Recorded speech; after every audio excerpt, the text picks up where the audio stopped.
All India radio மாநில செய்திப்பிரிவு வழங்கும் ஸ்பாட்லைட். தற்போதைய கோவிட்-19 தொற்று சூழலில் பொது சுகாதார அமைப்பின் தயார்நிலை குறித்து புதுதில்லி அகில இந்திய வானொலியில் ஒலிபரப்பான ஸ்பாட்லைட் நிகழ்ச்சியின் தமிழாக்கம் இன்றைய செய்திச் சுடர் நிகழ்ச்சியில் இடம்பெறுகிறது. பங்கேற்பாளர்கள் லேடி ஹார்டிங் மருத்துவக் கல்லூரி முன்னாள் இயக்குநர் பேராசிரியர் டாக்டர் என் மாத்தூர் மற்றும் தொகுப்பாளர் ராஜேஷ் லேக். நிகழ்ச்சியை தொடங்கிய தொகுப்பாளர் ராஜேஷ் லேக், ஒமிக்ரானின் JN.1 உருமாறிய தொற்றின் தாக்கம் உலக சுகாதார அமைப்பால் புதிய வகை ஒரு மாறுபாடு அடைந்த கோவிட் வகையாக அறிவிக்கப்பட்டுள்ளது. தற்போது கிறிஸ்துமஸ் புத்தாண்டு கொண்டாட்டங்களுக்கு மத்தியில் புதிய தொற்று குறித்தும் அதன் அறிகுறிகள் மற்றும் முன்னெச்சரிக்கைகள் என்ன என்பது குறித்தும் டாக்டர் மாத்தூரிடம் வினவினார். இதற்கு பதிலளித்த லேடி ஹார்டிங் மருத்துவக் கல்லூரி முன்னாள் இயக்குநர் பேராசிரியர் டாக்டர் என் மாத்தூர், BA 2.86.1.1 என்ற இந்த JN.1 உருமாறிய வகை தொற்று BA 2.86 இன் மாறுபாடு ஆகும். இது ஒமிக்ரானின் துணை வகை தொற்று ஆகும். மேலும் இது XBB குடும்பமாக இருந்த கடைசி ஒமிக்ரானை விட சற்று வித்தியாசமாக இருந்தாலும் அது மற்றொரு துணை வரிசையாகும். உலக சுகாதார அமைப்பால் அறிவிக்கப்பட்ட தொற்றின் மாறுபாடு இதுவரை நாம் அறிந்த வரையில் இது சற்று பாதிப்பு குறைவானது. இது லேசான காய்ச்சல் போன்ற அறிகுறிகள், மேல் சுவாச குழாய் தொற்று பாதிப்பு காணப்படும். மூக்கடைப்பு அல்லது லேசான காய்ச்சல், சோம்பல் போன்ற அறிகுறிகள் தென்படலாம். ஆனால் இதுபோன்ற தொற்றில் நிமோனியா பாதிப்பு அதிகம் இல்லை. மற்ற வகைகளில் கோவிட் மற்றும் நுரையீரலின் தாக்கம் மேல் சுவாச குழாயில் இருப்பதைப் போல இதில் இல்லை. நாட்டில் சில பகுதிகளில் சில இறப்புகள் பதிவாகி இருந்தாலும் கோவிட் தாக்கத்தால் அந்த இறப்புகள் இருப்பதாக தகவல் இல்லை என்று தெரிவித்தார். ஆனால் வேறு உடல் பாதிப்புகள் உள்ள மக்களுக்கு பாதிப்புகள் அதிகம் இருக்கும் என்று அவர் கூறினார். இதையடுத்து பேசிய தொகுப்பாளர் ராஜேஷ் லேக், கோவிட் தொற்று ஒருபோதும் முற்றிலுமாக மறைந்து விடாது. உண்மையில் அது தற்போது நமது சுற்றுச்சூழலின் ஒரு பகுதியாக காணப்படும் என்று கூறலாமா?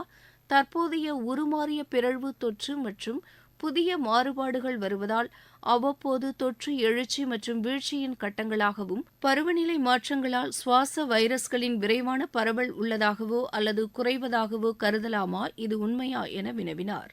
இதற்கு பதிலளித்த டாக்டர் என் மாத்தூர், ஆமாம், ஒமிக்ரான் வைரஸ் அழியாது என்று மிகச்சரியாக சொன்னீர்கள். மற்ற வைரஸைப் போலவே இது நம்முடன் இருக்கப் போகிறது. இந்த வைரஸ்களுடன் நாம் வாழ வேண்டும். ஒரே விஷயம் என்னவென்றால், இந்த வைரஸ்கள் அவற்றின் மரபணு வரிசை முறையை மாற்றிக்கொண்டே இருக்கின்றன.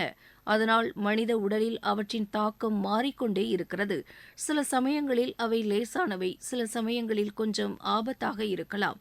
இதையடுத்து பேசிய தொகுப்பாளர், இந்த மாறுபாடு ஒட்டுமொத்த மக்களுக்கும், குறிப்பாக சமூகத்தில் உள்ள பாதிக்கப்படக்கூடிய நபர்களுக்கு ஏற்படுத்தும் அச்சுறுத்தல், பெறப்பட்ட வைரஸ் அல்லது தடுப்பூசியால் ஏற்பட்ட நோய் எதிர்ப்பு சக்தி மற்றும் மாறுபாட்டின் வீரியத்தின் அளவை பொறுத்தது. அத்தகைய சூழ்நிலையில் மக்கள் மீண்டும் தடுப்பூசி போட்டுக்கொள்ள வேண்டிய சூழ்நிலை இருப்பதாக நீங்கள் நினைக்கிறீர்களா என வினவினார்.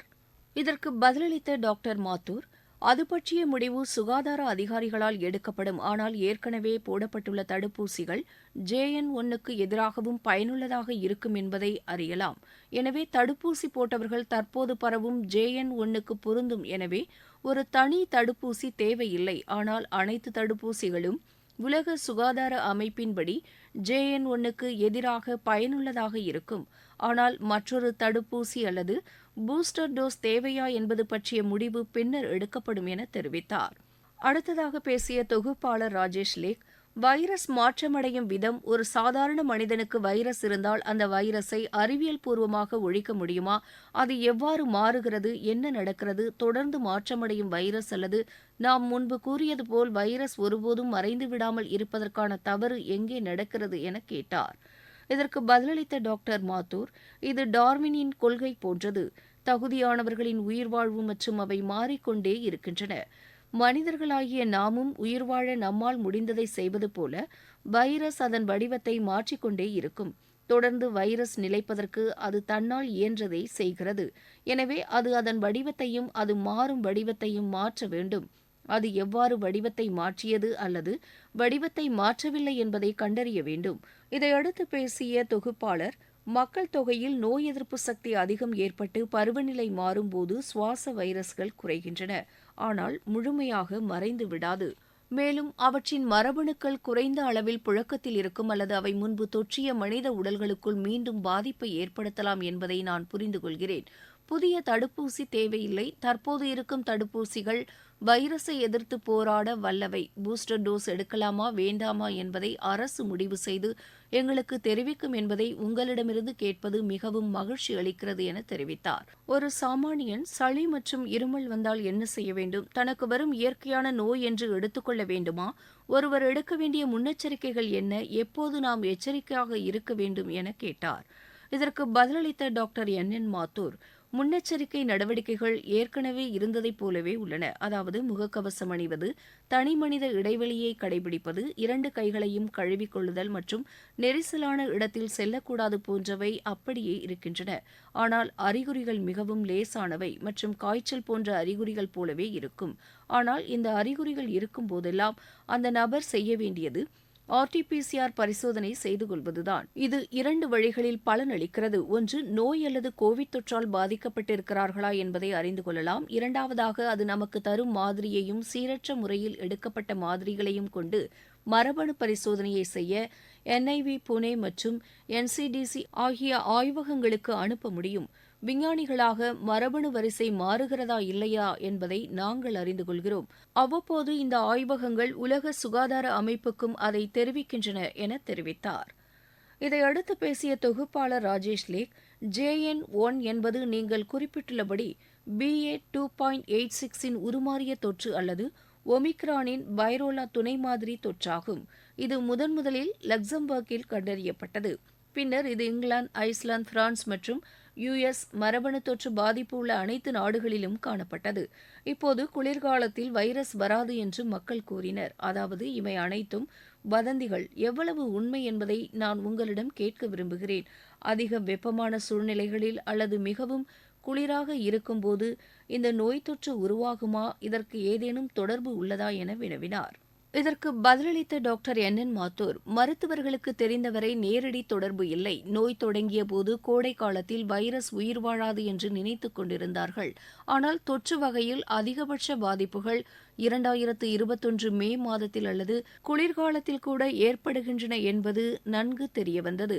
மக்கள் ஒன்றாக நெருக்கமாக இருப்பதும், நெருக்கமான இடத்தில் தங்குவதும், ஒன்றாக சாப்பிடுவது மற்றும் சிறிய இடங்களில் இருப்பது போன்றவற்றால் நோய் தொற்றுகள் ஏற்படுவதற்கான வாய்ப்புகள் அதிகமாகவும் பரவல் அதிகமாகவும் உள்ளது.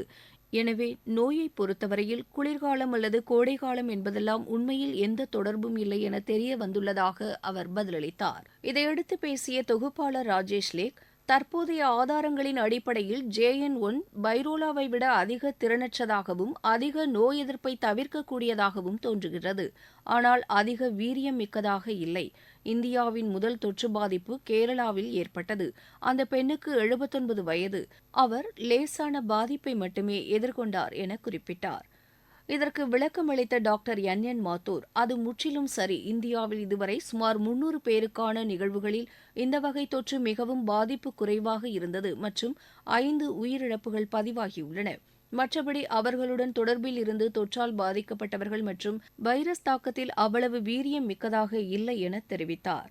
இதையடுத்து அடுத்து தனது கேள்வியை தொடங்கிய தொகுப்பாளர் ராஜேஷ் லேக், மரபணு பகுப்பாய்வை அதிகப்படுத்தும் போது இந்த மாறுபாட்டின் போக்கினை சிறப்பாக அடையாளம் காணலாம் என்பதால் மக்களுக்கு ஒரு பூஸ்டர் டோஸ் வழங்கப்பட வேண்டும் என்று நீங்கள் நினைக்கிறீர்களா?